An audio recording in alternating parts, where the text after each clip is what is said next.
The analogy for me is that neurodivergent people are a bit like puffins, in that the lady on the boat trip said, well, they're quite heavy. They can't fly very well. They've got really small wings. So, the birds, actually, they're a bit crap as birds in some respects, because in the air, they can't really fly for very long. They spend a lot of time bobbing about on the water. But actually, what they're really, really good at is diving. And they're built for diving into the sea and getting the fish. That's what puffins do.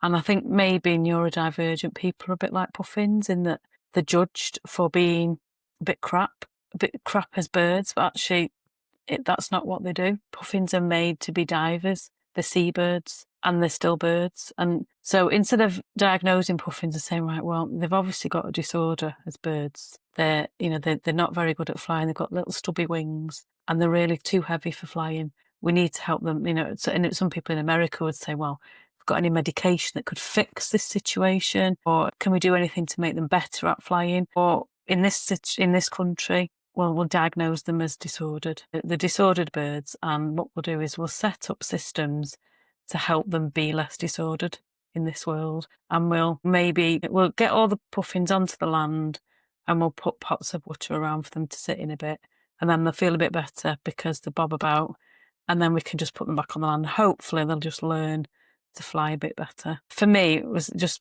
made sense that actually puffins are puffins. They're different. Neurodivergent people have different brains. That they just operate with a different system, and they're really good at what they do.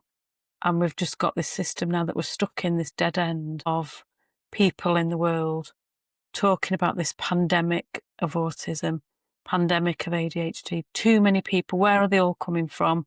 All these people, they were always there, but this society that we live in, it's a bit like making puffins sit on land. We've got all these people living in a society that's been set up for neurotypical people, and neurodivergent people are struggling. And so the answer is diagnose, put systems in place to help people live better. So we've got EHCP queues, we've got people banging on the door of the local authority, please give my child more money to manage school. We've got people queuing to be diagnosed. The systems in the NHS are not coping. I heard yesterday that someone had been waiting for 10 years for their child to be assessed because they'd been put on different waiting lists. And I think ultimately it's not working. And what I'd like to do is chat about how it can work better. What is neurodivergence? What it means to us.